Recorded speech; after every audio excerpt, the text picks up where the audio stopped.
Hello, welcome to Hi. my eighth Recovering Through Grief podcast. Today's date is April 14th, 2023 already. My name is Annie Blue.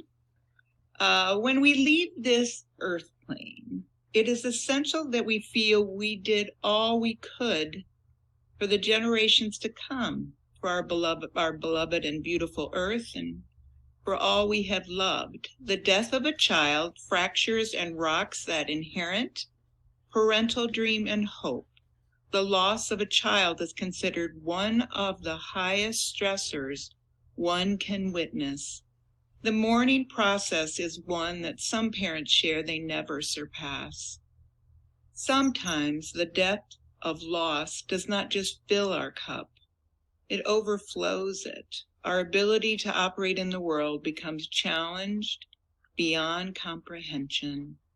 Today's guest, Rose Daykin, lost her baby girl after only 6 weeks on February 20th, 2005. Rose is a private intuitive coach living in the remote wilderness of Canada's Great Bear Rainforest. As a private intuitive coach, Rose assists inventors, artists, psychologists, business professionals, and religious leaders. Rose's passion is about serving nonprofit groups.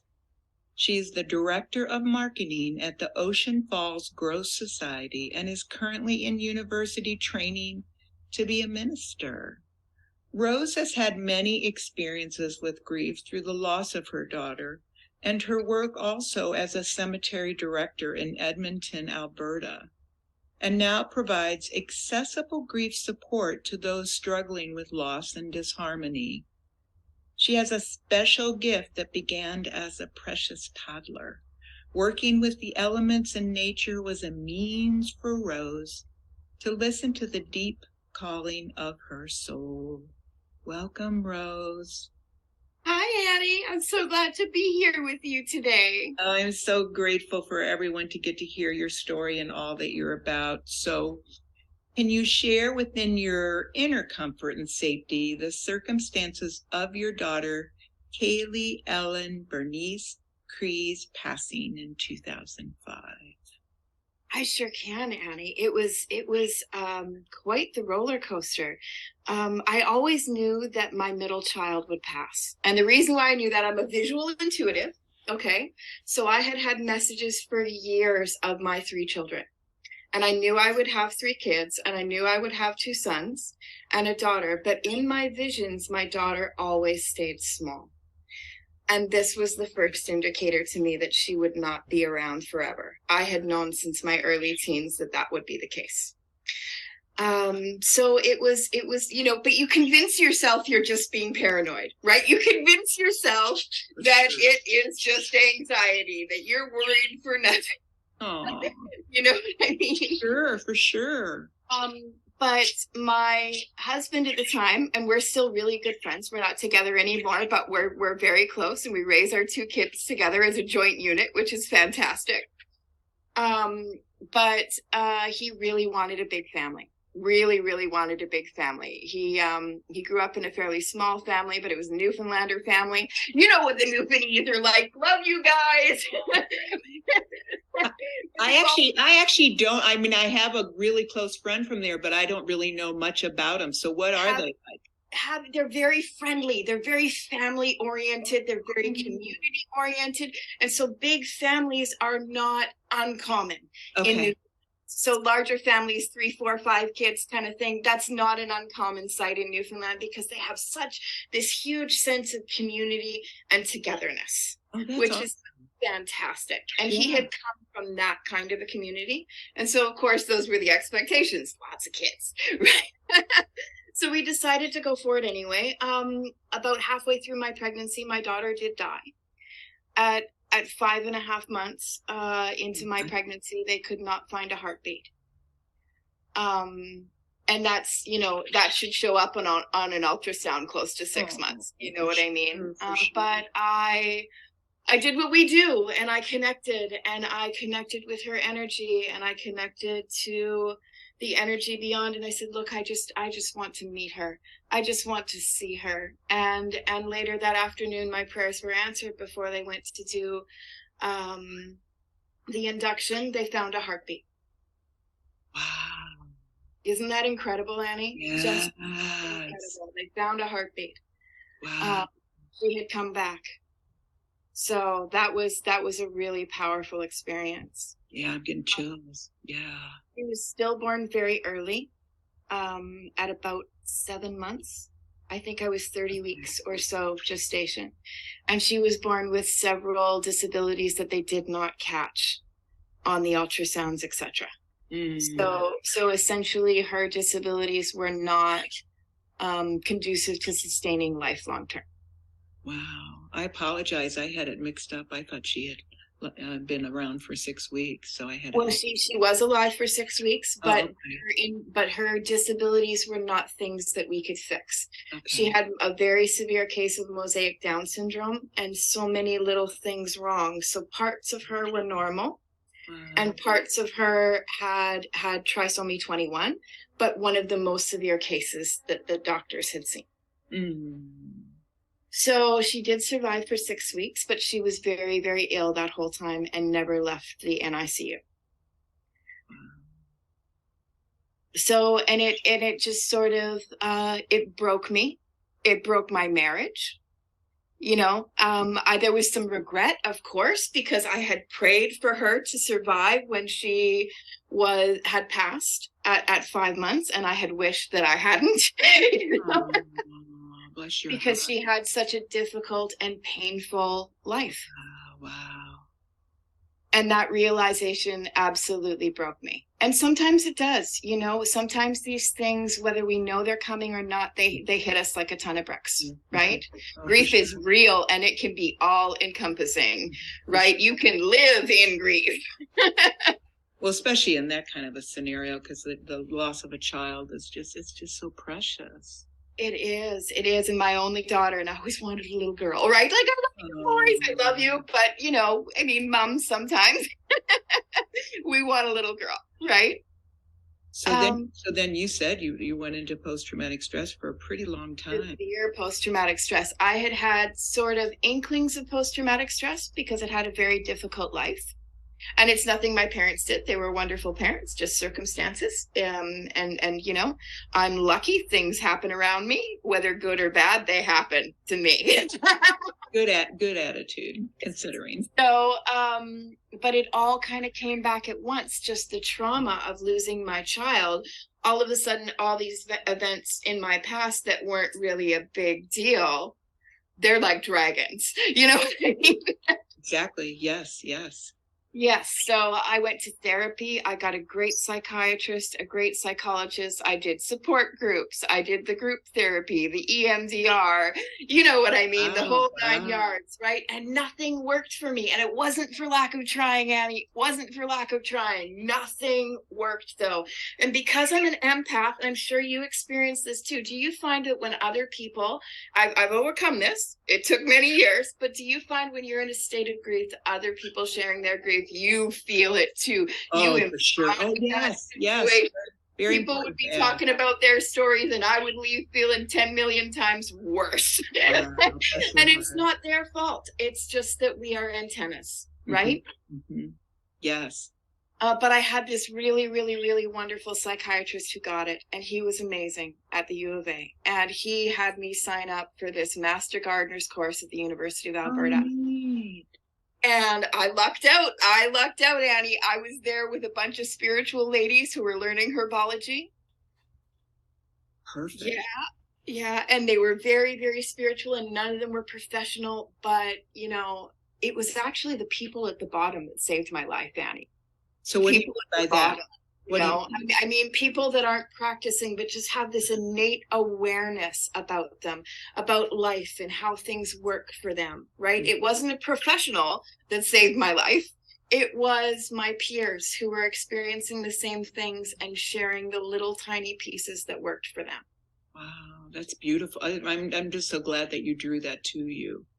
Yeah, I'm very, very blessed to have very, very giving people in my life who are also very, very bright, Annie, with a lot of amazing skills. What I a mean, nice the mirroring ladies, reflection of you. That's a reflection of who you are. You're bright and geniusy as well. Look very much. yeah, it was a beautiful experience. One of the ladies was learning so that she could make better herbal soaps.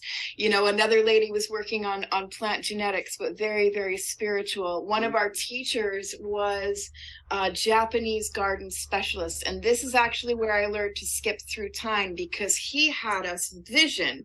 When you're planting a Japanese garden, Annie, it's not for the next year or the year after that, like in your front garden. Okay, you're planting a Japanese garden for 50 years, 100 years, Oh, wow. 250 years. Do you know what I mean?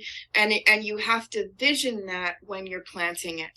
And so that experience, that exercise in class in a Japanese garden design, the U of A, actually taught me to skip through time. Isn't that incredible? Exquisite. All of them. When you think of each one you're describing, all of them brought something unique and authentic to the They sure did. Talk about a mosaic. That's an interesting balance to what your daughter had.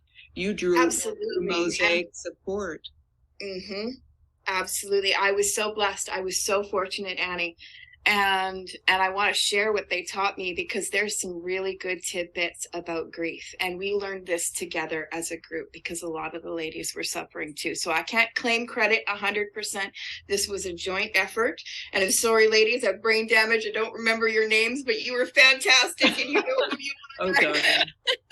So we created this together because a lot of us were suffering. But what we found in those moments, we would be planting the garden together, doing our required practical hours, or tending the greenhouse, and one of us would get hit by grief.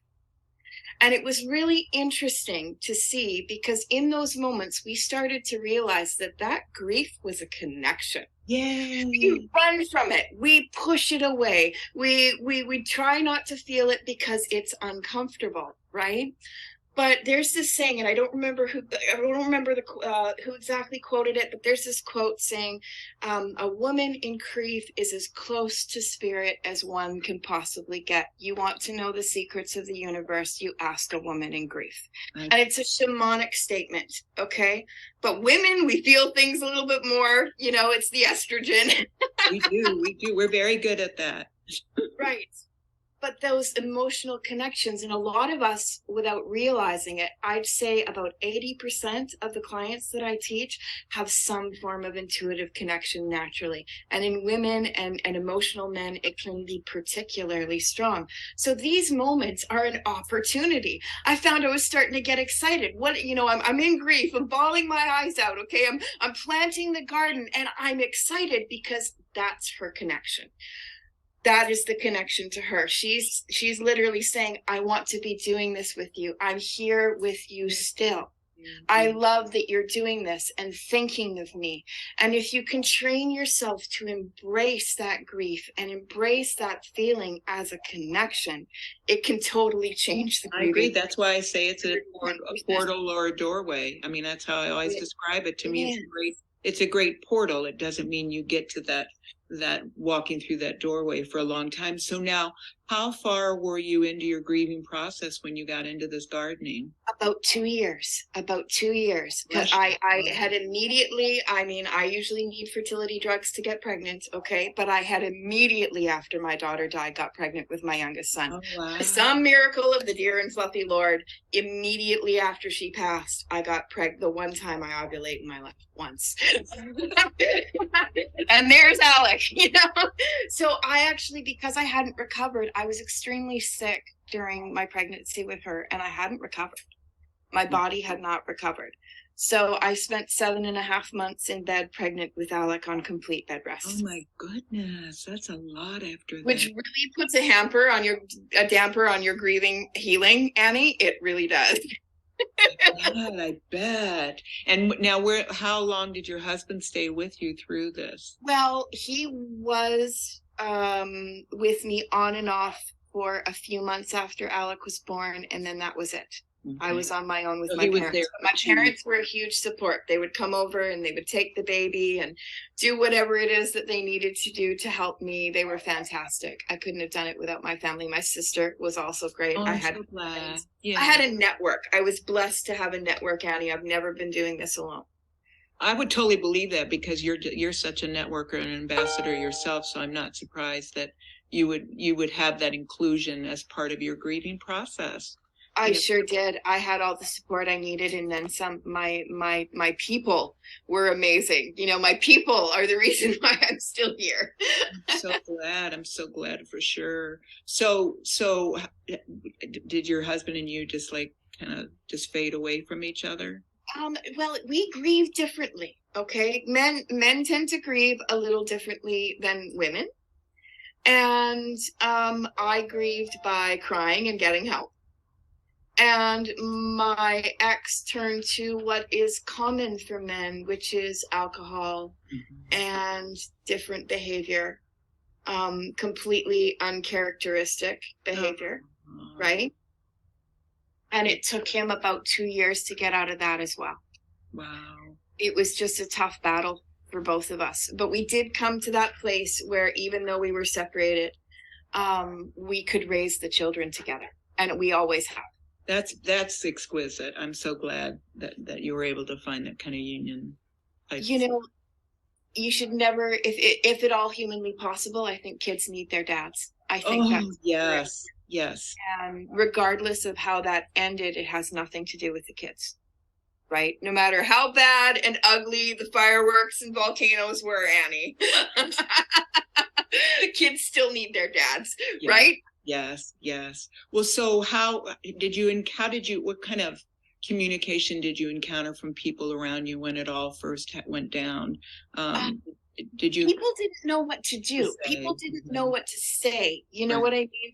They're uncomfortable listening to you talk about it.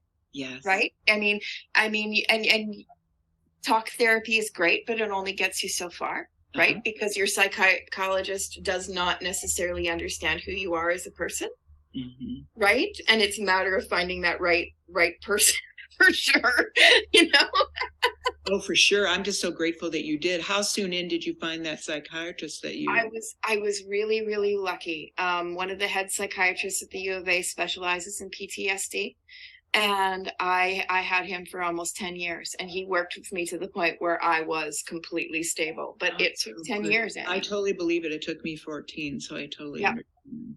Yeah, it took me 10 years to get to the point where I was completely stable. But gosh, am I grateful for the process, because I learned everything that I'm teaching people now. Because I take something that didn't work for me and I go, okay, well, how can I adjust this? How can I move this? How can I change this so that it works for my psyche? I'm neurodivergent, like a lot of us in the psychic. And what does that mean, neurodivergent? It means that I am hardwired a certain way. Most people think in words. Most people think in sentences, and I think in pictures. So everything I'm saying to you right now is translated. I didn't learn to read until I was 9, but I've always had a really strong aptitude for art and a really strong aptitude for problem solving. So if you look at my IQ chart, and it's hilarious, Annie. It's absolutely hilarious. It looks like a little kite. Okay, I'm super, super strong. There's a big long pyramid that goes off the charts as far as my problem solving skills go, and then my math skills are nothing, and my language skills are nothing. That's great. Well, that fits with all the different routes that you've taken. All right, so let's see here. In the arena of recovering through grief, the idea of not forgetting the passing of your child has become entangled with the myth of not getting over the passing of your child. This is a common false picture fostered for grievers. Grievers do get over the loss once they realize they will not forget their loved one. With time, did you find the fond and pleasant memories of your daughter took precedence within your heart? Yes, it definitely did, especially once I moved here, Annie, especially once I was at peace with me, right? Once I made peace with myself and my life, and I found a place where I really fit in and everything sort of fit, And then I found that those memories became positive, right? Mm-hmm. You know, like those moments that I didn't have a lot of time with her at the hospital. Like I had another kid to feed and we both had to work part-time. So I was squeezing in as many hours a day as I can, but it never seemed like enough, right? So you still worked? I still worked. We didn't have a choice then. Did you work full time? Part-time. I worked part-time. I was at the time, I was coaching some other business people who are in the IT field, and I was moving trucks from the oil field back to the lease truck. So I'd go drop off the new one and pick up the old one and bring it back. And it was way up north, so it'd take me a day and a half at a time. How fast did you go back to work after this all happened? Less than 2 weeks. Less than 2 weeks. Hard. No wonder you went into post-traumatic. I mean, you had to put a little cork in it. And when you gotta feed the kids, you gotta feed the kids. There's no help coming, right? Oh, that's a tough one. Wow. You know, it is, but that's honestly, Annie, that's life at the bottom. Like I know dozens of people who have had to go through the same thing, who haven't been able to get time off because EI is just what we have in Canada to support you when you're off is not enough to feed your kids on or pay the rent. You don't have a choice. Either you starve or you go. Wow. I did not know that you went through all that at the same time. So how old was your first child at the time this happened? 5. William was 5 at the time. Wow. And he was very, very close to his sister, and he was just so heartbroken. So at the same time as I'm dealing with my own grief, I've got this little 5-year-old boy who is just absolutely devastated that his sister is gone. And how has he done through the grieving process? He did really well. What we did with William is we got him into riding lessons, and he had this explosive anger that afterwards that was difficult for him to manage. It was, you know, because of course kids can't express properly. And my kids are a lot like me. They're very natural, you know. Very, very sweet boys, but he learned that through working with his pony that his anger would be picked up by his horse and emulated. Right? They do that. And so he could see his emotions and feelings emulated back to him the same way I could as a younger person. That's how I learned to adjust and control a lot of my feelings. But your horse will pick it up, and they naturally pick it up. They can pick up any tiny movement in your body, and they will act accordingly, Annie. Wow. I mean, feeling anything you're seeing, if you're suddenly mad, then your horse is going to pick that up and they're going to start acting out on you, Annie. So. I'm just so grateful between the gardening and then this for your son. Those are such great choices you made. I mean, well, good work. When you are neurodivergent and the regular stuff doesn't work for you, you need to get creative. But I've always had an innate understanding of creative solutions, which is why I'm an private intuitive coach now. It doesn't seem to matter what my clients are facing. Some of them are single moms who have to keep food on the table. They're intuitives who suddenly can't work because their intuition is broken, whether it be by grief or stress or what have you. I turn it back on. We do the first aid. We do the intuitive first aid, Annie. Yay! That's the very best there is. Right? Yes. Beautiful. Awesome. And it's never the same for anybody, but I figured this out for myself too, is the different things that would work for me that were maybe non-conventional would also work for others. Yes. Well, it's so cute because I asked that question later on in my questions I wrote, so it'll be fun to get to it. No, it's perfect. So within your grief journey, was there an actual point when you somehow understood there was a light at the end of the tunnel? And as you found yourself beginning to recover, what did that look like and feel like for you? Like, was it when you were into the gardening when you really saw that point? It was into the gardening. And then right after that, I went for a job interview. This is one of my lucky moments. Okay, Annie, this is a good, happy, lucky moment story. Okay. I thought, well, okay, I need to try something different. My job was quite stressful. I was the front desk manager of a hotel. I was doing landscape design part-time. And Wow. and then I had this little boy, and now this little boy, this little baby who needed me. And I'm like, oh my gosh, I can't keep up, right? So my first job back, I think, was I was going to be a secretary for a travel agency. I thought it would be fun, right? People are going places, they're excited. How much fun can we pack into a week, kind of thing, right?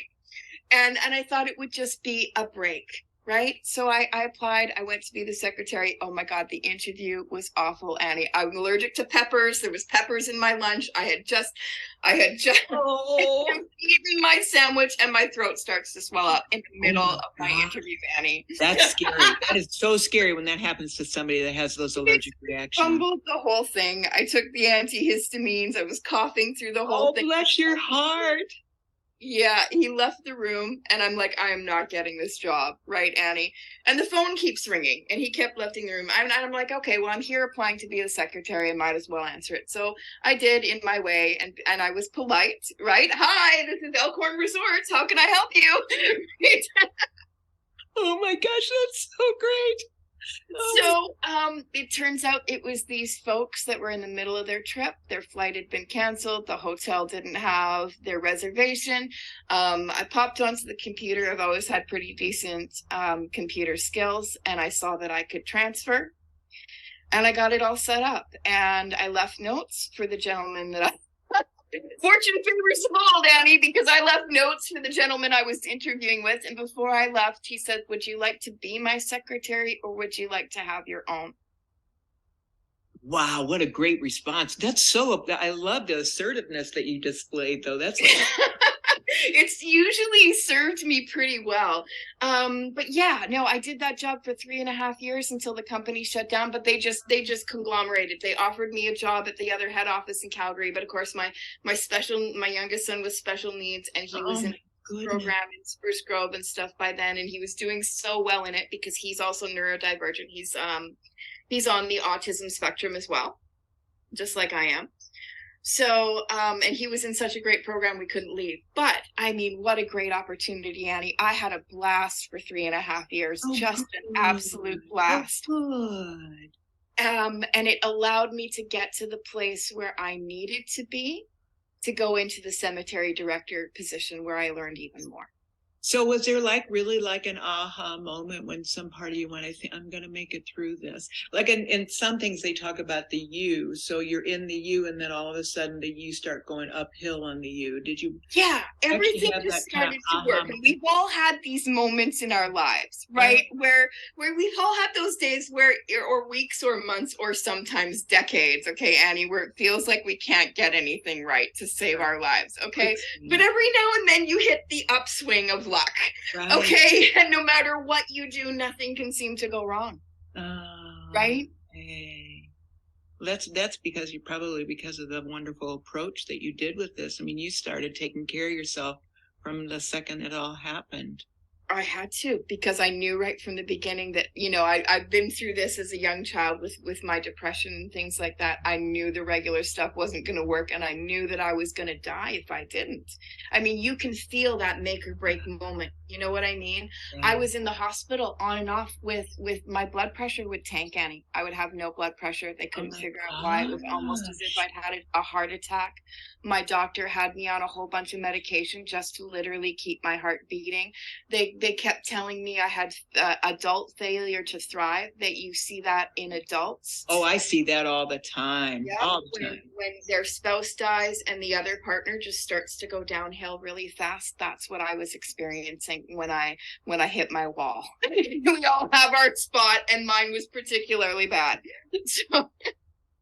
Wow, that's beautiful. So, within the darkness of the loss of your daughter, how did grief take you into a territory where you connected to the development of your other senses? I know that those were always still a part of you, and means of knowing. So your other senses and means of knowing: sixth sense, divine intelligence, non-ordinary realities.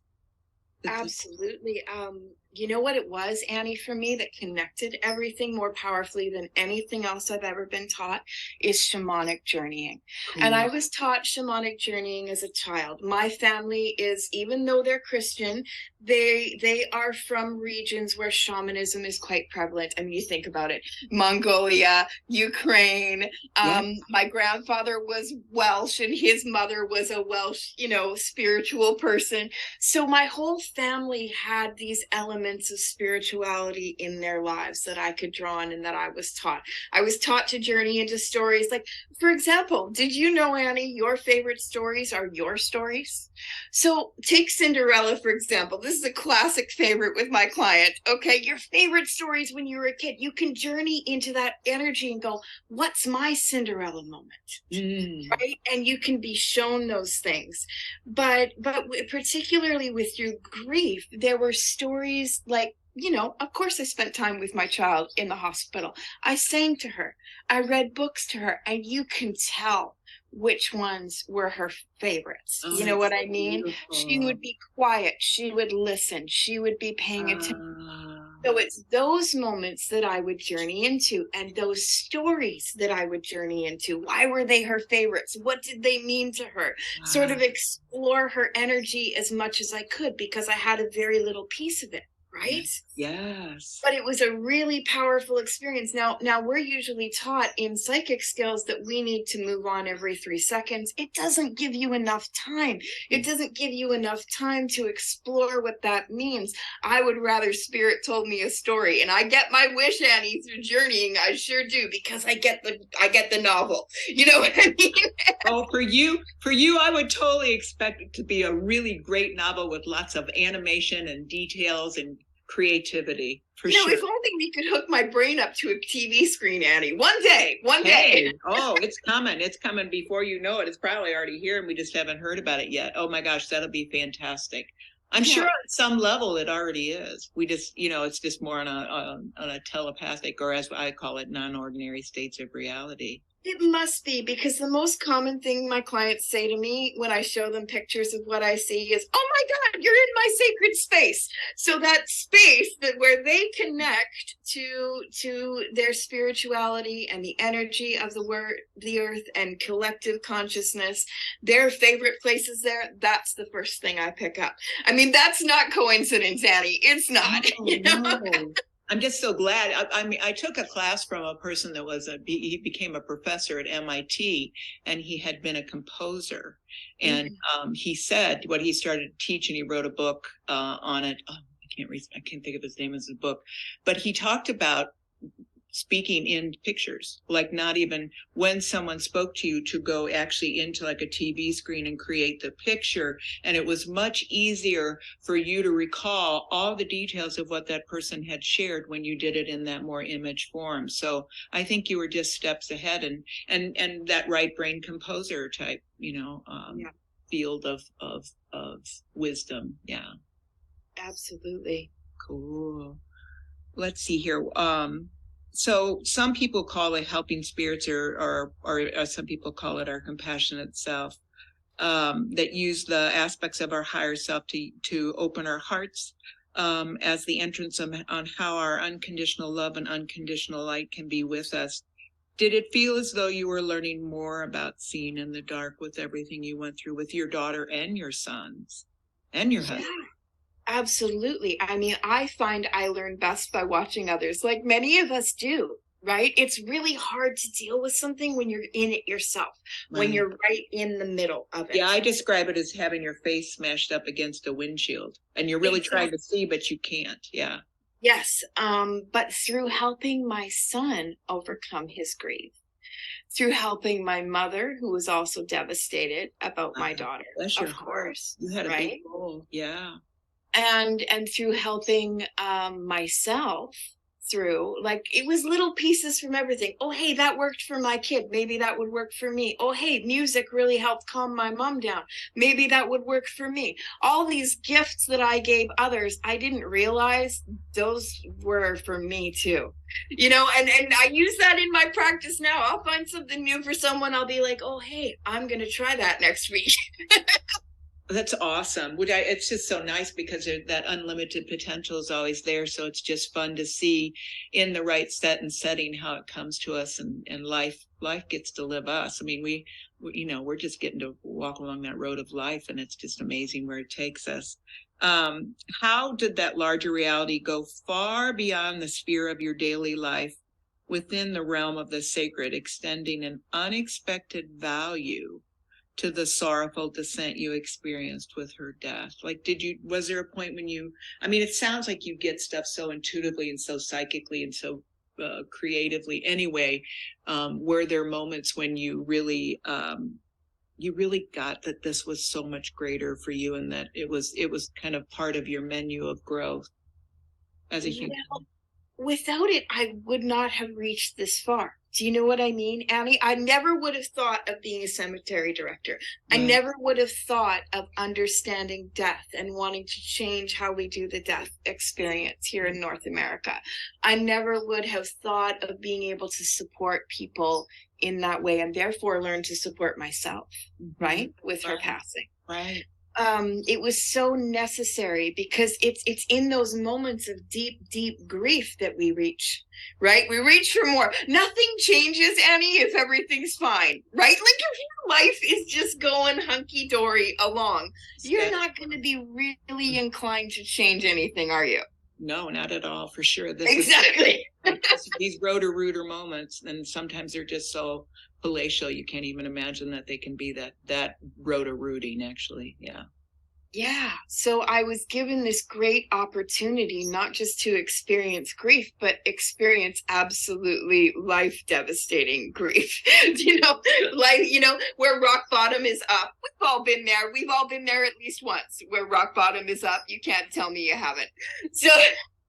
And well, it's like I was talking about at the very beginning when I said your cup didn't just overflow. I mean, it overwhelmed and added way more than your cup even could hold. Yes. And so, and then we become water, and water always forms a new path, Annie. Oh, water always finds a way, right? Oh, that's a great way. That's a totally great way to put it. I love that image. Yeah, that's beautiful. So if you pour over, you're free water, Annie. So it sounds like you've already shared this, but were there any specific revelations that came through with all this? Yes, that our time is extremely relative. In journey space, I can be anywhere with my daughter, my grandfather, who was so important to me when I lost when I was 20, my mother, who I cared for while she had cancer and passed away in our home together. Wow, so you've had a lot more loss. Wow. Yeah, but the next losses, Annie, were not nearly as bad once I learned the recipe. Once I learned that those moments of deep grief were actually the deepest connection I was going to get if I learned to utilize them, right? When I had somebody say something yesterday that he said, you truly can't experience life until you come go up close and personal with death and know that you don't have to be afraid of it anymore. That's life. That is truly how to live. And I was like, wow, that's a good way to look at it. And the relationship I have with my guide and my mom and my grandfather is in journey space. And sometimes they choose to take the form that they had in life. And sometimes my daughter's a kingfisher. I don't know why she likes kingfishers and yellow butterflies, but those are her two favorite images to come as. What is a kingfisher? A kingfisher is a bird, a little bird. It's blue and white here on the coast. They're called common kingfishers. They were on our $5 bill for a long time. And they fish for little fish, and they have this crown, this spiked crown that goes back, and they're just gorgeous. Just beautiful bird. Oh, that's precious. And so you have encountered her in the night world, the dream world, since her passing. Yes. Is it often now? It is often. There is a yellow butterfly in almost every journey, which seems to be her favorite lately. I'm so glad, and I'm so glad for any of the listeners that would welcome and be open to stepping into this kind of a a support healing therapy that's out there for them where you could assist them. I mean, there's nothing better than having somebody that's walked through it to the depth that you have to be the support person for people, because you have that depth of understanding and that heartbreak that, Yeah. Yeah, and it's not an easy thing to go through. My very, very good friend, a few years later, while I was still a cemetery director, right before I left, and this is actually part of the reason why I left, she lost her own son. I had been over taking care of him for the day. I knew there was something wrong, tried to get her to come home, but I didn't know it was going to be this bad. Again, we convince ourselves, right? We convince ourselves that voices in our heads are just we're just having a bad day. We're short sleep. We didn't get enough coffee this morning, right, Annie? Oh right? My gosh, I can't believe you did. Oh wow, what a big. So I managed to hold his energy there for about 15 minutes. The helicopter didn't make it in time, and he passed of an asthma attack at I believe about 11 years old, and he was my son. Goodness. Well, I mean, this doesn't make it better in any way, shape, or form, but I'm glad that he had somebody like you that was aware and awake as you were to be there with him. And his parents both made it home. Thank the dear and jumpy Lord. So it was as good as it could have been, right? If you think about how much worse it could have been, it could have been much, much worse. Wow. And I think that's all we can hope for at the end, as good as it possibly could have been. Right. I mean, that's when I see that moment that I talked about, where all of a sudden, you're going to finally make it up and out of that just raw pain that just, kind of paralyzes you and cripples you in many ways. When you can finally see the bigger picture to everything that you're walking through. Absolutely. And we face death over and over in our lives. It's an absolute guarantee, Annie. We're all going to lose people. Our parents are going to pass. For some of us, our siblings are going to pass. I don't know about you, but I'm only 43, and a quarter of the people that I went to school with, they're gone. Annie. Wow, that's a lot. It is. But I don't know. Yeah. Our life expectancy is falling hugely in North America. We don't eat well. We don't get enough exercise. We've forgotten how to take care of ourselves, Well, we're so barraged with so many things that kind of that facilitate all of that. I mean, it's very well ensconced in how we're kind of programmed to follow that certain path, and then we're not realizing how really serious it is that we've been asked, or what's the word, proffered to follow that path through everything we watch, through TV, through, everything we're exposed to, I think. Absolutely. Especially with the foods. Now they're talking about putting the crickets and stuff in the foods. So is there anything else you want to share about your daughter before we move on? It's just that, while her life was hard, I mean, I'm looking back at it, I'm in gratitude that she was born in a hospital and in a place where she could get proper medical care and proper pain medication and proper support. So while her life was difficult, it wasn't awful, because in Canada, we do take care of our most needy, our most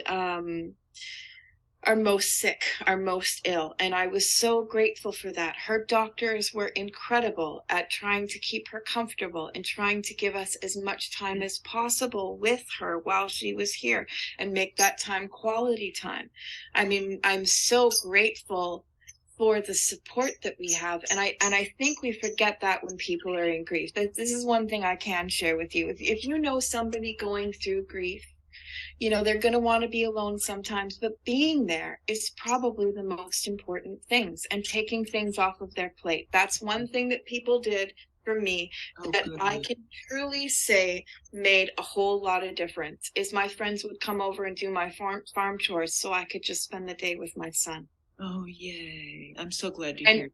Little things like that. Somebody would pop over with a casserole. Here, I made this, so you can just pop it in and you don't have to worry about dinner.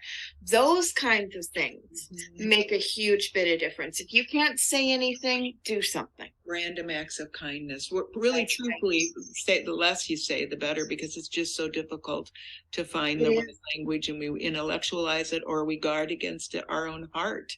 So the things we say aren't what we wish we would say, and we really don't know what to say because there's so little teaching here in our world about working with grief. I mean, there's so many other, as you've come across, I'm sure, indigenous cultures, they celebrate, there's just so many cool things that they do in ceremony about death and grief and everything that make it so much easier, I think. Not so much easier, but easier for people to get through it. Oh, for sure. I mean, with my mother, we took care of her at home. My husband and I moved with my parents into a much larger home. It was actually the first house my parents built together. My parents were builders, okay? Oh, wow. And the very, very first house we built together was actually owned by a friend of ours, and he had it up for rent. And so we rented the house the very first beautiful, gorgeous Victorian house that my parents built together. And we took care of my mom. I took time off of work. I was working at Shaw Cable by then. But we did it the way I essentially did at the cemetery. We talked to her. We asked her what she wanted. We had her funeral 2 weeks before she died so that she could see everybody again. We served all of her favorite food, and we watched her favorite. We had her favorite movies playing in the living room upstairs for the kids, and we had her favorite music playing downstairs at the party. And it was just a celebration of everything that she was and everything that she loves and all the people that were important to her. And it totally changed the circumstances of her passing for her. My mom, this woman who had, a lot of regrets in her life and really struggled with her self-esteem, I can say that she was truly happy for the last month of her life. And instead of hanging on for 6 months, my mom got a blood clot, went really fast, and she passed in peace, Annie. And because I knew it was coming, because I was intuitive, I'm like, something's really off. We're going to call your brother and sister. My mom spent the last day of her life talking to all the people who were truly important to her. Her brother, her sister, my grandmother made it in time. Like, it was so different, Annie. And if we use our skills and if we learn to listen and adjust, I mean, if something's not working, Annie, feel free to change it, right? Oh, like we've been stuck in the same pattern for so long. But I know the restriction, right? If you know that someone's passing, that is a true gift. And that, what I learned from my daughter, and my mom and I were really close. I relied on my mom a lot, but I can say that it has been a completely different journey because of what I learned with my daughter with grief. It has been manageable. It wasn't even terrible, Annie. It was totally okay.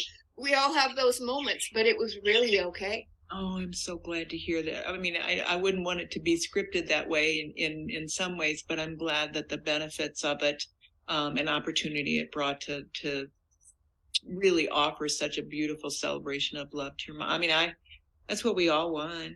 I mean, we the celebration of life. We're just so graced to get to be humans and be on this earth. So why not celebrate the beauty of that person? And oh my gosh, that makes me so happy, so very happy. All right, doesn't it, just thinking about it, like if you want to, if you know you're going, don't you want to go like that, Annie? Well, I met a new person recently, and she actually works in hospice and death and in the death and dying field, and she had done the 3 wishes and is totally prepared for when she dies, but she wanted somebody that would be here to hold vigil with her body for the 3 days after she lives. And I said, I'll be there. I'll do it. And she's like, really? And I'm like, no, I mean it. I'm really serious. I'll be there for you, and all your favorite music and but I like your idea of doing it ahead of time. That's even better.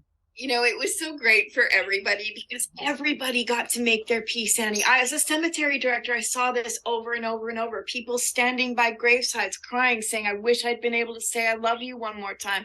I wish I'd been able to hug you one more time. I wish I'd been able to share a meal with them one more time. That's what they stand over your grave and cry about. I heard it over and over. and over again. So why not give people who know they're passing, like some of us aren't going to, that's the reality, right? But if you know and you want something different, give it to yourself. There's no reason why you can't. It's just these societal norms that hold us in our boxes. Oh my gosh, it's so limited. Okay, so we'll move into that. The important and sacred role you played later in life was that of a cemetery director, which you're speaking of. Within your storyline, embracing such a courageous step in terms of the grief you were healing was such a major leap. A cemetery director is paramount in assisting grievers in the hours and days immediately following a death.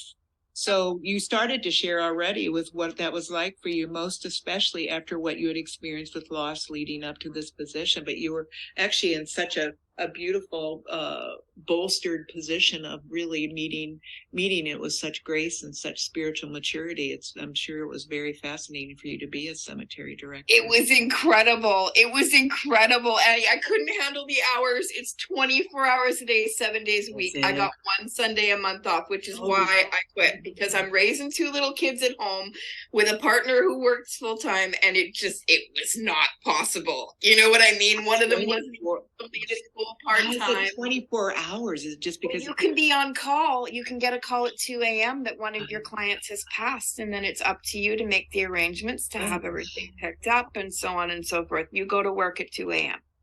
Wow. I'm going to look at any cemetery director I meet in a totally different way then. Right? You know, it really depends on, I was working for a very, very, very small cemetery. Some of them are bigger and have different people to do different jobs, right? But at the cemetery that I worked for, you're it. So, it was good though, Annie. I got to talk to people at the end of their lives and go, what did you get out of this? What are you coming back for? Some of them are really spiritual, some of them more open. I did trade shows. You want to talk about hard, go to a trade show and talk about death. Okay, that's supposed to be a party. Like, we did things like K-Days, which is just like this huge festival with the rides and the whole 9 yards, and there I am talking about death in a corner. But man, did I build some skills, Annie, some mad skills. I had more leads than anybody else by the end of my shift, I tell you. Wow. So did you meet all different, yeah. Had just had a diagnosis of cancer today, and lo and behold, there you are at the fair, Annie. Yeah. There you are at the fair. I just got a diagnosis of terminal cancer today, and lo and behold, there I am at the fair. Wow. And I'm ready. We'll do this. We'll get it done, and it'll be good, and it'll be positive, and we'll leave you with some kind of feeling of accomplishment. Because more than anything, talking to people over and over, Annie, about death, I learned that people want 3 things. Okay, it's almost never a bigger TV. It's never a better car. It's never those things, Annie. Okay. They want to be remembered. They want to know that they made some kind of difference in the world, that they contribute to something in their lifetime. Okay? They want to know that they were loved. Just like on earth, just like after they pass, there's still, they say that those mediumship moments, that's connection of love. And I truly believe that. But they also want to know that while they were here, they were loved. That's a big fear that people have. Oh. There might have been, I wish I'd gone to Italy, or I wish, so that's what to invest in people right now. The vacations, okay, people out there, listen, vacations, your family, and experiences. Okay, like, start your bucket list at 20. Why do we wait until we're 60, Annie? Right. Well, it's because it's the new thing that just finally came. It's whatever comes to people's psyches, whatever the influence is, I guess I should call it. Mm-hmm. Wow. So yeah, it was just incredible. And what an opportunity. Like, this Jewish lady, I remember being at this one trade show, and it was a jewelry trade show, and there I am, like, showing cremation jewelry. Okay, Annie, it's so alternative. Speaking of unconventional. And they put me way in the back, and I bet. Beautiful, beautiful cremation jewelry. Okay, like, did you know that you can make ashes into ornaments, or you can make ashes into diamonds, or you can make ashes, and they're blue, Annie. If you make a diamond out of a person's ashes, they are bright called Wow, I had no idea there was anybody out there that did something like that. Wow. I just had somebody that had a bunch of ashes the other day and he said, you want it? I'm like, no, it was out of his fireplace, but I was like, wow. This is a really great way to split up the ashes is cremation jewelry. If you have a lot of kids or you have a lot of grandkids who might be interested, you can have them made into diamonds or jewelry, and it's a great way for everybody to share in the energy of their yes. That's so I've literally never even heard anybody mention it before. It's amazing. And this is what I was responsible for back where I worked, is coming up with new ways to do this, coming up with new meaningful ways to do this. How long were you actually at this job as a cemetery director? Again, 3 years. I'm good for about 3 years in anything, and then I'm like, oh my gosh, new thing. That totally fits. You're just ready for creating something new because you've got those creative juices that just can't stop. Well, for myself, my jobs have been collecting pieces of the human experience that I don't understand. You know what I mean? And that's how we reinforce our experience. Okay, I learned all these great new things about death and dying and connection. Now we have to put them into practice in order to perfect them. And often that's what those jobs were about. Like when I was, for example, when I was a travel agent, I got really good at assessing where a person would like to go before they even sat down. I call it reading a person's biology based on what they're wearing and their physical attributes. I could set them up on a bang up trip on a guess. Okay, I could know exactly what kind of thing they were looking for on a guess, and it was pretty darn accurate, Annie, about 70%, which is really not bad. It's totally fun. That had to just like turn them on and illuminate them big time. This person is sitting there and talking to them, and they already know where they're supposed to be going. It's like, that's beautiful. But you can see the pictures. You can see the pictures. And the same thing when a widow came into the cemetery and she literally is lost. She doesn't know where any of the stuff is because she didn't tell her. Maybe maybe, he was one of those husbands who just did everything for his wife. Yes. That's very, very common in that generation of older folks. And she has no idea where to find anything. She has no idea what he would have wanted, right? Mm-hmm. But you can show her the book and you'll see of options, right? And you'll see her face change when you hit his favorite color. That's the one, right? Cool. Yeah. So it's a matter of learning to watch your clients and not so much even learning to listen, because most people don't even know what they want. I'll tell you right now, Annie, they think they know what they want until they see what they actually want. So your job is to find what they actually want beyond all those self-imposed barriers, etc., of what they have in their mind, right? And were there a lot of options for people? Oh, yes, hundreds sometimes. I mean, when we're talking cremation on top of burial, there are sometimes hundreds of options. Like either you're going to go cremation or burial in Canada, right? But as far as urn types go and services go, there are as many types of services as there are people, because no two services are exactly the same if you're doing it. Totally unique. So did you set up all of that? You were like putting... No, I didn't. I would essentially tell everybody else what to do. I'd give them the template of what we decided, and then it was up to somebody else to input those. And then whenever somebody would pass away, it would be my job to be at graveside and make sure that the funeral went as expected and basically to supervise, right? Yeah. Wow. Let's see here. Were there any discoveries or inspirations that came to you concerning griever and mourners you met at the cemetery as the cemetery director that are supportive, other than what you've already shared, that are supportive to the listeners of this channel? Is there any extra questions? Oh, yes, absolutely. The ones that recovered best from grief, were the ones that had support, because part of my job afterwards is dealing with the little niggly bits. So I'd often have to call somebody 6 or 8 weeks and go, okay, the urn's ready. Everything's ready to be picked up, right? Do you have somebody to come with you would be my next question. Right. Okay, because it's something that people don't think about, how emotional it can be to pick your loved one up, Wow. right? Well, just so I think they're still with grief. It's just it's so paralyzing. I mean, you're numbed out. I mean, nothing works in the ordinary that you were used to. Your life is so changed. So to even think Absolutely. of something like that, to even take care of yourself with support, Yes. And that is the biggest thing that you can do for someone. Just like I mentioned before, the people that helped me were the people that came and did my farm tours and gave me a casserole and kind of took the load off so that I could just worry about me, right? Because I was drowning and nobody could save me. But the support meant that I could take care of me. And again, I saw it at the cemetery all the time. The widows who are doing really, really well, 6 or 8 weeks later, are the ones whose kids called every day and who came over a couple of times a week to make sure that she was okay and help out around the house and maybe get a few meals made for the week so that mom didn't have to worry about it. She could just throw something in every day. Those were the people that were doing well afterwards, Annie. So it's support. I mean, grief is, coming through grief is a community effort. I couldn't have done it alone. I don't know anybody who could do it completely alone. I mean, I'm sure it's possible, but God, what a battle. Right. Well, and that's one of the things I'm hearing about now that we're getting ready to go into in a global way, is because we've had so much trauma and grief as a species, and that we're coming to a time when you can no longer be introverted. You can't do it. It's not going to work.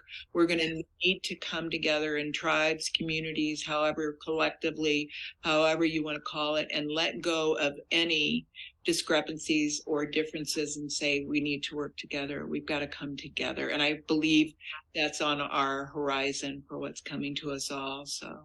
Absolutely. I mean, I'm in a place where there's literally a whole town grieving for the end of the town. You know what I mean? Grief Right. can be so many things. It's not just the death of a loved one. It can be the death of something we love. It can be the death of a dream. It can be the death of a relationship.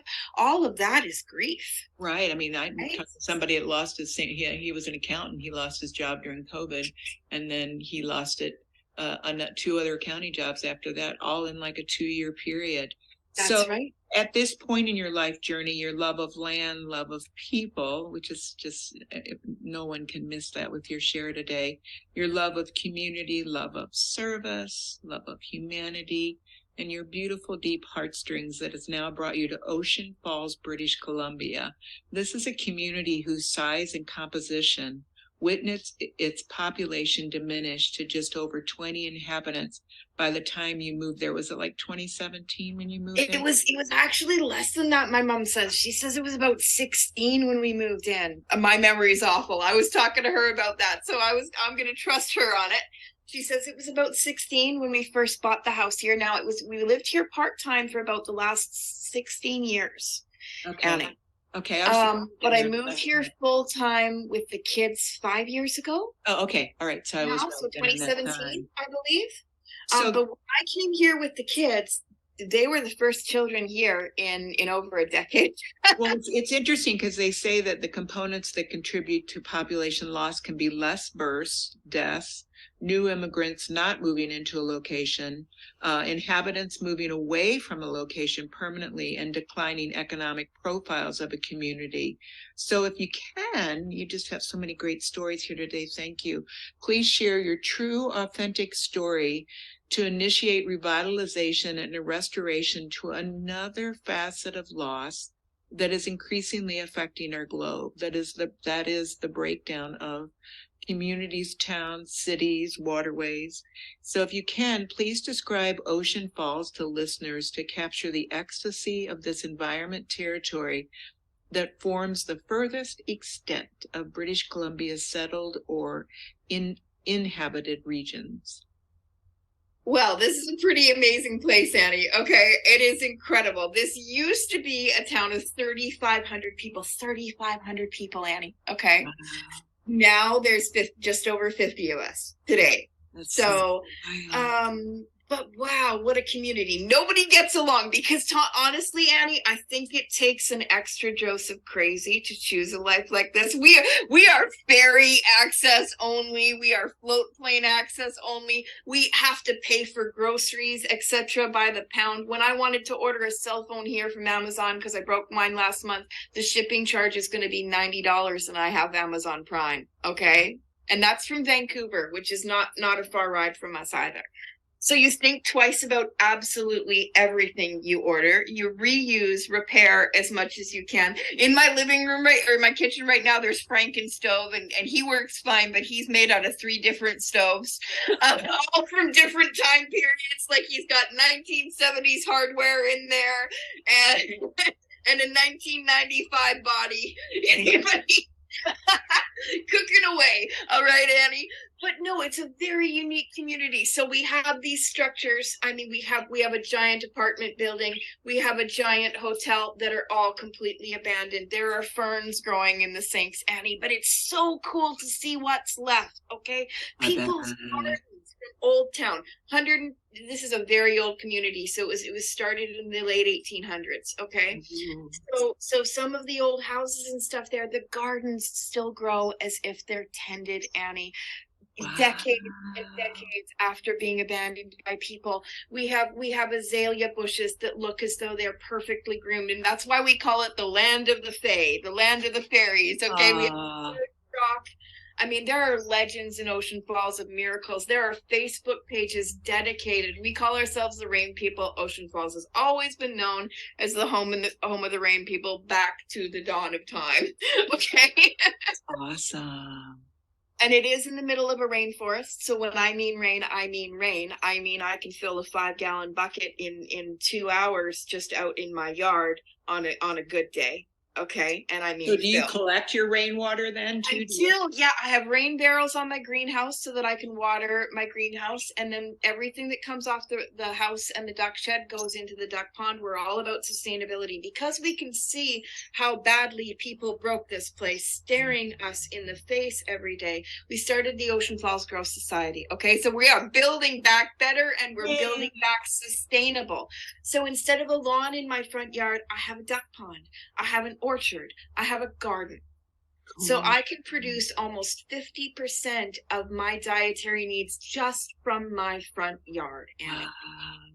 Wow.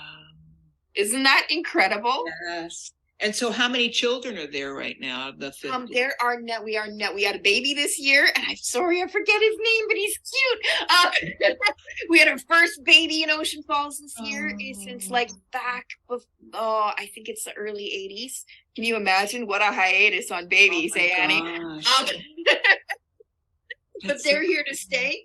And so I think with him, we have 9 kids, including my own. Holy cow, 9 kids. Wow. 10. Holy, 10 kids. So you've described it as frontiering. So, I mean, you already kind of touched on that with having to have, with no access to anything. Didn't you tell me that people there's some yachts and stuff that come there? Oh yeah, absolutely. Who was it? That was here a couple of years ago. The guy, Mark Zuckerberg, was here with his yacht for 2 weeks a few years ago, and they stop in. We're what they call safe harbor. So we're one of the only safe harbors on the Central Coast. If there can be a hurricane out in the Dean Channel, and we've got barely a 1-foot wave because we're this long, narrow fjord called Cousins Inlet. And we're completely safe in a storm, and one of the only places where you'll find shelter if it gets ugly. So they often end up here. I mean, sometimes in a bad storm a few years ago, I saw 30 boats anchored in the bay in the bad storm. Okay. Wow, that's cool. I mean, that's neat. I've heard the term safe harbor, but my brain never even processed that, that name meant that it was actually safe harbor. So what do you do medically? Medically? Yeah. Oh, yeah. There's no access to medical here. You have to get to, we're actually really struggling to get my partner into the U of A. He's got a serious heart condition, and we've been trying to get him out now for 5 months. Wow. Because it's so expensive to leave. It costs us almost $3,000 because by the time we pay for the ferry or the The seaplane, that's well over $1,000, and then you're stuck out for a week staying in hotels and having to eat, Wow. etc. Right? Because you can't even get home for another week. Wow. And that's how our system works. But the doctor does stop in as often as possible, and he will do phone visits over the phone, so we can manage our daily medication needs and things like that way. And then it's shipped to us either on the seaplane or through Canada Post, right? So Which all the medical is getting ready to change anyway, to where we are going to be teledoctors. I mean, I think we're going to come so far. There's been so much that's been suppressed and repressed that I think we're going to be able to heal with sound and all the different other alternative healing forms. My partner Ryan has a very good friend on the island, a native lady who does salves and things like that, all made out of natural ingredients. She has been a lifesaver for my arthritis. She sends it in the mail. We get this Devil's Club salve from her that's absolutely fantastic for if you got inflammation and pain and arthritis.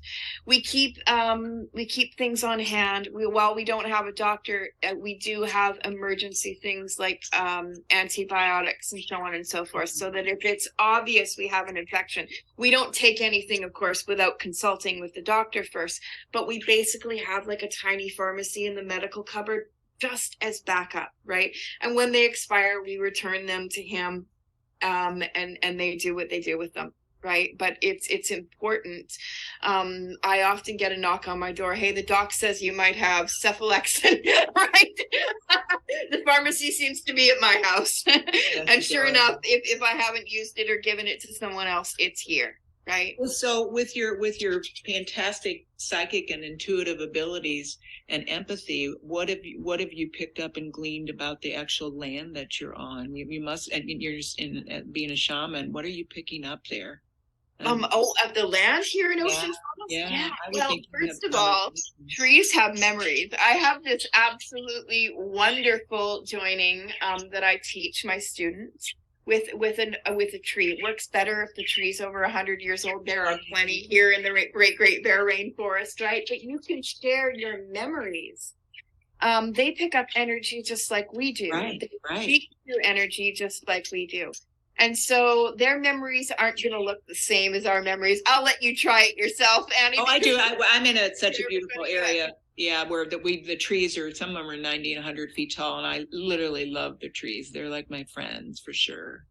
Absolutely, but Ocean Falls is essentially a place of perfect balance. I mean, you watch Star Wars, right? You know the Jedi temple that Rey goes to, where Skywalker's basically marooned himself, and there's a really, really strong presence of light, but there's also a really, really strong presence of the dark side.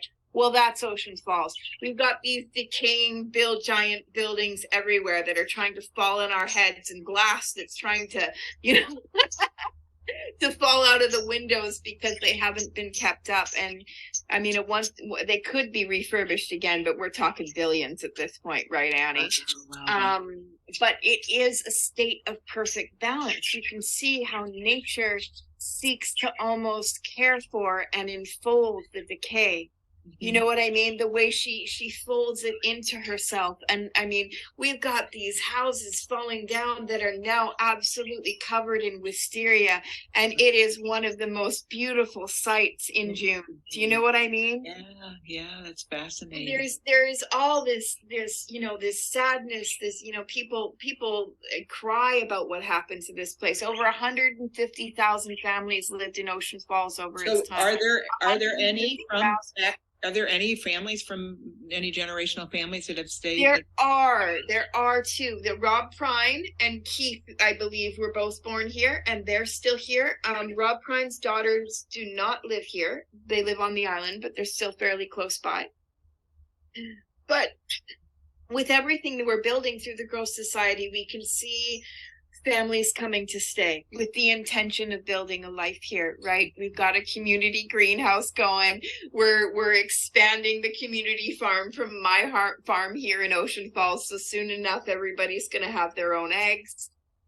We believe in sustainability. I mean, if you think about what it takes even just to ship your food to where you are. I was reading the back of my those packages of fruit cups. you know? Mhm. Okay, so it's grown in California and Mexico, all right? And then it's shipped into Taiwan to be packed. And then it's shipped back to me. Why would I do that when I could pick a peach off the farm tree? Well, and that's what I keep hearing. There's a Dr. Sebi, and he speaks of the food's dead after, 3 days at the max. We're all eating dead food, basically. It's just so horrid what we're putting into our beautiful vessels that we have. Well, yeah, and not just that, Annie, but the cost of our environment. Think about shipping those peaches all the way over to Thailand and then all the way back just so I can eat them in a fruit cup. How insane is that for our environment? Radically insane, for sure. Radically insane. That's right. Radically insane. So we're trying to think differently. I mean, the kids don't go to school here. My sons go to school online. Okay. All the kids here go to school online.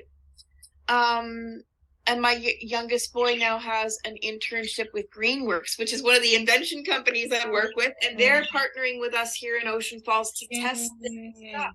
They just developed a sodium ion battery, Annie, that can power our boats, that can power our electric motors and things like that. It lasts for years the way a standard battery does, except it is 100% green. It is all made in Canada. It is all ethically sourced. Half of it is from recycled material.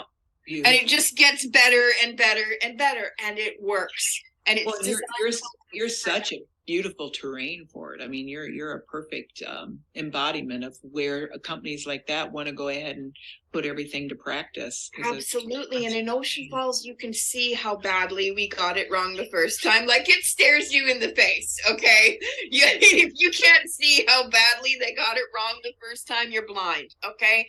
And we decided that we love this place enough. We love living with nature. The bears walk down my front streets. It's almost like being in a reverse zoo, okay? I have my little house and my little farm and my little dog, and the bears walk by, and the eagle sits in my tree, and the raven comes and steals eggs. But we are literally part of the ecosystem here instead of it being reversed. I mean, in the cities nowadays, we cage our ecosystem into a zoo instead of working with it and being part of it. Everybody understands to be bear safe. Everybody understands to keep their, we burn our garbage, but we burn it every week in a very, very clean incinerator that has all the filters and everything on it properly, because we're on the coast. We can't bury it. We're on a rock. Okay. Wow. We recycle absolutely everything we can. Everybody goes through the garbage. All the glass is saved. All the plastic is saved. Okay. So we're not burning anything we don't have to, and we are looking at alternatives, but we reuse everything. And we do as much as we can to combine it. Caleb, who is working with Greenworks there, he takes those bottles and he turns them into standing gardens for seniors. Yay. So you have this beautiful tiered garden, all made out of recycled bottles, guaranteed to last a lifetime, the way Caleb builds it with his 3D printer. Okay. And that way our recycling gets a new life, right? Mm-hmm. So beautiful. This is such a great example of how the loss of a community like this can be turned around, and just the whole storyline. So what is your Growth Society exactly doing? Right now, we're building the library. We started the greenhouse. Okay, so the greenhouse is up and running. Our plants are about 6 inches tall. Thank you, Devin. She did a fabulous job growing our seedlings this year, and I've got a bunch here as well, our squash and things. So because there's no food bank here, everybody who's a member of the Growth Society, and it's only $12 to join, and then 40 hours of community service to contribute towards the community, gets a share of the produce year round. So we will be able to start to feed our community directly from things that we're growing right here at home for everyone. And everybody contributes to the work of running it. So that is up. We're going to get the fence up this year. Next year, we're probably looking at adding the ducks and geese from my flock. Yay. And essentially doubling what we produce in town over a year. The library party is in a week and a half here. Okay. We have gotten our library back up and running, Annie, after decades. And was it existing books, or how did you get everything that's there? Well, we do have some books. A lot of the books people have donated. You know, once you've read a book, they don't want it anymore. We will be soliciting donations and things like that. And that's a lot of my job, is to help find us the materials that we need to continue to do the work we need to do here. Well, I hope hopefully we'll include this information too at the end of this video that people can access if they want to go ahead and make donations. That would be beautiful. So absolutely. I don't have the website up and running yet, but when it is running, it's oceanfallsgrowsociety.ca, and we're about 3 weeks off of being open, Annie. Okay. So we're just at the very, very forefront now, but our first party is called It's Not Easy Being Green. Oh, Arlene. Oh, what a great title. I'm going to make little posters with frogs. Going to be epic, and we are painting the library green so that we got this beautiful green paint, and we are going to paint the library in the community center. But the idea is to build more places where we can be a community. So because we don't have the school, we can have story time and educational time for the kids there. We can run science experiments in the library that no mom, single mom, or stay-at-home mom wants in her kitchen, trust me. Oh, funny. Well, I read this really neat book called Utopia a long time ago, and it was in, I can't remember. It was in, I don't know if it was Vietnam or someplace like that. Same type of terrain. And even to get to it, you had to go through terrorist type territory, and very difficult to get to. But it was completely utopian, and everybody rode bicycles, and they used the rainforest for music, and just everything that came as a result of it was similar to what you're describing. But they would get grad students that had internships, and they would come there and they wouldn't want to leave. They wouldn't want to go back home after they were done with their internship because they fell so in love with the collaboration that took place. I mean, they would even give the women 1 day off a week because she would be the one that would cook and clean lots of times. I'm sure everything's changed now, but at that time, that's the way it was. And I mean, it was just such an honoring of all the people that were a part of the system. Yeah, absolutely. I mean, and we've got all these young people here now, Annie, that don't have the opportunities they would normally have out there. Through the Ghost Society, they may not be able to take an actual internship, but they can come and learn how to do plumbing.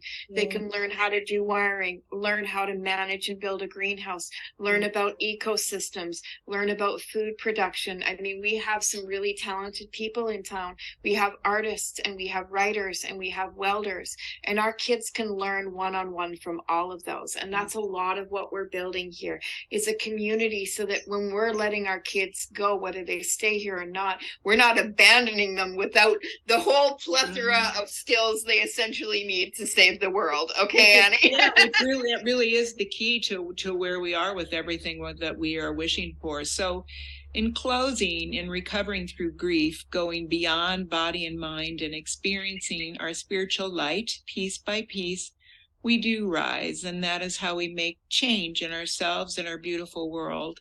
Our apprenticeship with sorrow continues to reshape, deepen, and ripen our compassionate self, our authentic self, our true self. As demonstrated by Rose today, she continues to offer the wisdom she has accumulated through her tumultuous traversing with sorrow and loss, and making it available to others through her divine and creative therapeutic healing. So as always, Rose, I would like to finish with a tarot reading. If you're interested, I'll do a 3-card spread that's detailing how beauty has portrayed in your past, present, and future. Would you like that? Absolutely, Annie. I would love that. I'm excited. Let's do it. It's just so fun because the last person I did, they wanted courage. And it's just so neat to see what the guides bring through as the question to be asked. So the card deck that I used was, I don't have it with me. I didn't write that down, but it's Native American.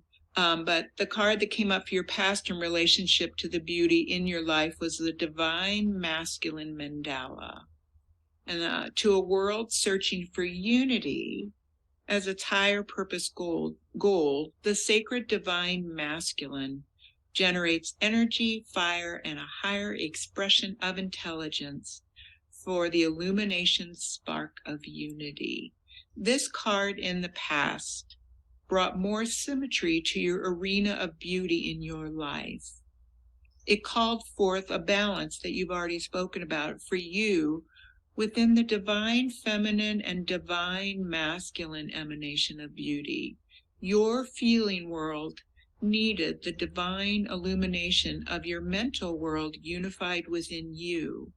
This card called for a rebalancing of your mind, body, and spirit, creating a firm, robust foundation for your authentic beauty to radiate to all you touch, including yourself. Within your world of beauty, this mandala shows you chose to embark on a new stage of life as an elder, precipitated by the level of grief you moved up and out of.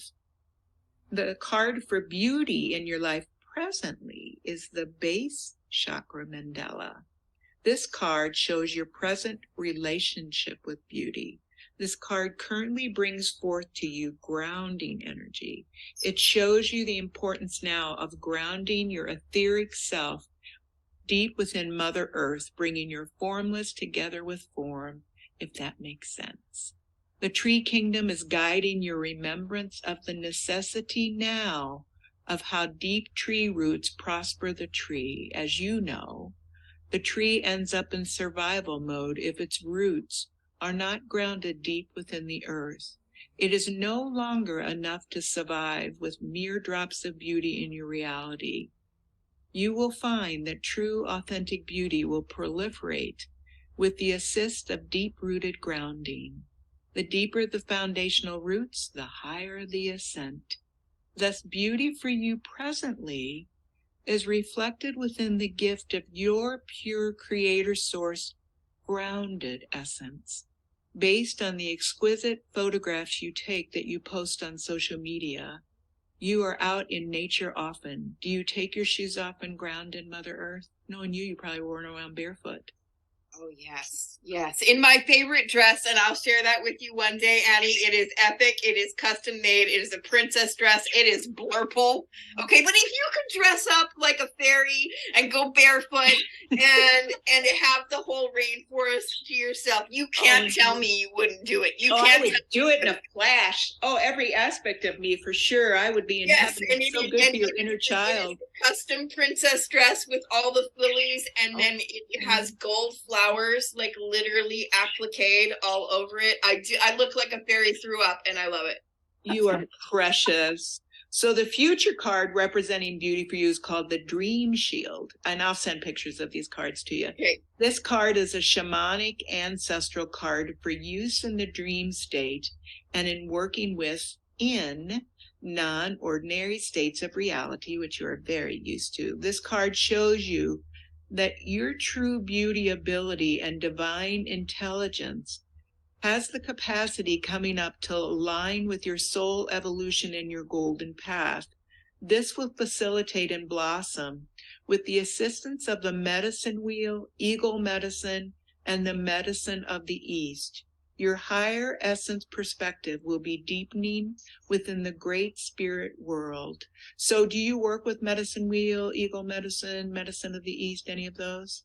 Not really, no. I mean, my own practices are a hybrid system. There's a little bit of Eastern medicine, okay? So I will embody animal spirit, okay? And I will go into the spirit realm in my journey as that animal spirit, experiencing things as they do, which is actually an Eastern proposition. And I learned that from a Mongolian book I read years ago that my grandmother gave me. So that is probably the most similar, and the rest is sort of a hybrid. I can only describe it as New Age shamanism because I have created most of it myself. From honestly, let's be honest though, shamanism hasn't been updated in way too long, Annie. For sure. Yes. Yes. So some of my inventors the younger generation, they're much more likely to connect through comic book characters and superheroes and things like that as guides, right? Yes. If they're under 25, that is the most likely outlet for them. Okay. But yeah, I mean, we teach the language first, essentially. We forgot to teach the language first. Shaman have stopped doing that. I don't know why. I mean, it used to be back when we were tribal peoples that we learned the language from the time we were little. right? As far as I know, taught the language, yeah. how does that feel? What do you see? What does that mean to you? What are you thinking of right now when you see that thing? We were taught the language and we stopped doing that a long time ago. And now we throw these people. I know some amazing shamanic practitioners who forget the golden rule. You got to teach the language first, or somebody's not going to have any idea what they're doing. So most of the shamanism that I have created is based on root language and what we would call the clairsenses. Mm-hmm. Okay. And this is what you've included in your intuitive coaching class that you teach on working with the tarot. Yeah, the intuitive card reading course, absolutely. My clients were begging for a way to make it easy. Okay, the tarot is a great way because it gives us an image immediately to journey into. It's always going to be an appropriate image, but I don't teach my clients to read the cards so much. Yes, there's foundational meanings. Yes, I teach them to create those foundational meanings, but the focus is on primarily on using our intuitive skills to find our way forward, because it's so hard without them. Or like I did several times in my life, we ignore them. We stick our fingers in our ears and go la la la la la. I'm just being paranoid, right? I'm gonna stay in this. My gosh. Yeah. So the cards are a very, very easy outlet. I mean, whether my client is an inventor or whether my client is is an intuitive coach or a psychologist, Oracle and tarot cards are a really, really great way to focus and learn to channel our abilities as far as journeying goes. And journeying will allow you to take those little tidbits of little messages that we get and turn them into a novel. Okay. That's beautiful. A great narrative. Well, it's been a marvelous interview with you today in this intimate share. And I wish you great success with your ministry and the Ocean Falls Growth Society. And we'll include a lot here for people. We're also going to hopefully include your pictures that you take, because you're a fantastic photographer. And so we'll include all that for everybody, and hopefully the information for donating to this Ocean Falls Growth Society. Yes, absolutely. We're going to have our Facebook page up and running next week. I created it a couple of weeks ago. I think we're finally ready to go. And the website will be up shortly, although I'm not sure when yet, but we can definitely get you to join Ocean Falls, the Ocean Falls Growth Society on Facebook. Annie, I'll send you the link so that you have it. Sweet. Okay. Thank you so much. It's been a pleasure. Thank you so much. I'm so appreciative and grateful for all the information you offered to everybody. It was such a plethora. And I always recommend that people re-listen to these, because I think they're always living transmissions. So it's one of those things where you can go back into it 6 months to a year later after you've been immersed in some sort of grief, and you can find something in it that you missed the first time when you listened. So I'm very grateful to you. Thank you very much. Absolutely. Anytime, Annie. This was wonderful. Thank you, sweet soul. We look forward to connecting again sometime. Yes, for sure. All right.